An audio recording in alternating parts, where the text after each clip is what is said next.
सभ्यता से भरपूर शास्त्री परिवार की इकलौती बेटी मोहिनी को बचपन में ही पढ़ाई के लिए विदेश भेज देते हैं, जहां से वो सालों बाद ग्रेजुएशन पूरी करके इंडिया वापस आती है, जो अब संस्कार, सभ्यता, संस्कृति जैसी चीजों से कोसों दूर होती है। एक सुबह मोहिनी शॉर्ट ड्रेस पहने, कानों में हेडफोन लगाए जोर जोर से इंग्लिश गाने गाती हुई घर में घूम रही होती है। सुबह सुबह भगवान का नाम लेते हैं, राक्षसों की तरह चिल्लाते नहीं। पाप्स, आपको अच्छे गाने की बिल्कुल समझ नहीं है। सच्ची कचो पियो। अरे मोहिनी, पापा से ऐसी बात करते हैं क्या? सारी तमीज भूल गई हो। ओह मॉम प्लीज, इतनी बड़ी भी कोई बात नहीं हुई, सो डोंट ओवररिएक्ट।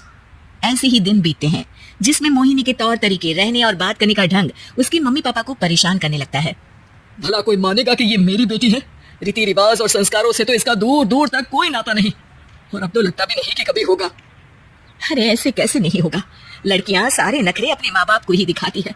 ससुराल जाकर उन्हें सब कुछ करना भी पड़ता है और मानना भी। पत्नी की बात शास्त्री जी समझ जाते हैं और कुछ ही दिनों में अपने से भी ज्यादा धार्मिक परिवार में निखिल के साथ मोहिनी का रिश्ता पक्का कर देते हैं। रिश्ता तो पक्का कर दिया, पर यहाँ मोहिनी को कैसे मनाएंगे? शादी ब्याह के मामले में आटे में नमक जितना झूठ तो चलता है जी। इसी तरह एक के बाद एक तिकड़म लगाते हुए दोनों मिलकर मोहिनी को शादी के लिए तैयार कर लेते हैं और मोहिनी निखिल की शादी हो जाती है, जिसके अगले दिन से ही मोहिनी दोबारा अपने पूरे अवतार में शॉर्ट ड्रेस पहनकर घर में घूमने लगती है। बहू को ऐसे देख सास की आंखें फटी की फटी रह जाती हैं।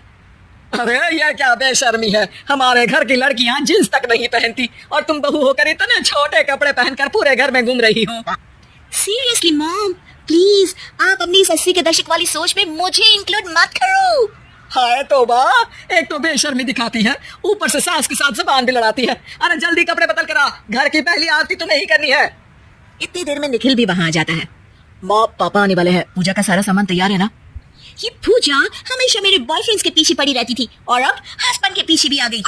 मोहिनी की बातें सुन सास तो अपना सिर पकड़ लेती है, लेकिन निखिल किसी न किसी तरह उसे पूजा के लिए कन्विंस करके कपड़े चेंज करने के लिए भेज देता है, जिस पर पूजा खत्म होने के बाद वो एक बार फिर अपनी शॉर्ट ड्रेस में आ जाती है।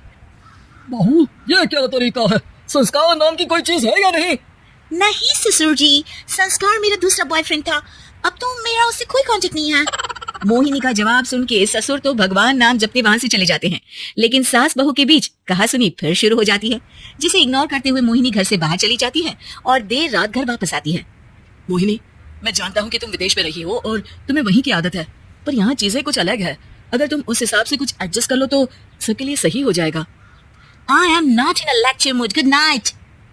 अगली सुबह मोहिनी देर से उठकर एक बार फिर उसी तरह सबके सामने आती है, जिस पर उसकी सास कुछ बोले उससे पहले ही मोहिनी की दोस्त मोनिका और रेचल वहां आ जाती हैं। Oh hi darling, how are you? OMG, we missed you so much. I missed you too darling.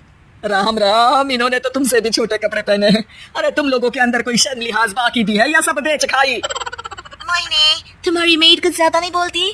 इस पर मोहिनी की दोस्त उसके सास का मजाक बनाने लगती है, जिसे सुन निखिल उन्हें जवाब देते हुए कड़वे शब्द सुना देता है और वो सुन के वो दोनों तो मुंह बनाए वहां से चली जाती है, लेकिन गुस्से से लाल मोहिनी वहीं खड़ी निखिल को घूरती रहती है। घूर क्या रही हो?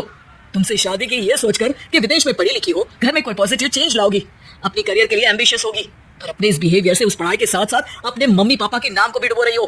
अगर तुम्हें ऐसे ही हाल रखना है तो यहाँ रहने की कोई जरूरत नहीं है। निखिल की बातें सुनकर मोहिनी रोते हुए घर छोड़कर अपनी मम्मी पापा के पास वापस आ जाती है। ससुराल में सब कुछ ठीक तो है? वो अपने आप को समझते क्या है? मोहिनी पर चिल्ला रहे? मैं क्यों उसके इशारों पर चलूं? मैं अपनी लाइफ अपने तरीके से जीना चाहती हूँ और वो ना आप लोगों को मंजूर था और ना ही उन्हें है। तुम यहाँ नहीं रह सकती। अपने पापा की बात सुन के मोहिनी हैरान रह जाती है। हाँ, तुमने बिल्कुल सही सुना। अगर तुम्हें अपने इस घमंड, बेशर्मी और बदतमीजी में ही जीना है तो तुम यहाँ भी नहीं रह सकती।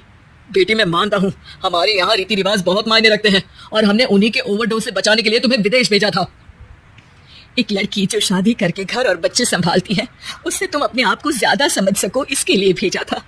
तुम उससे ज्यादा समझो और बनो, पर तुम तो किसी दूसरी ही ट्रेन में चढ़ गई बेटा। उसके मम्मी पापा बहुत देर तक मोहिनी को सारी बातें समझाते हैं, जिन्हें सुनकर मोहिनी को अपनी गलती का एहसास होता है। वो जॉब ज्वाइन कर लेती है और ससुराल वापस आकर उन्हें मॉडर्न बनाती है और खुद भी कुछ रिवाज सीखते हुए खुशी से रहने लगती है।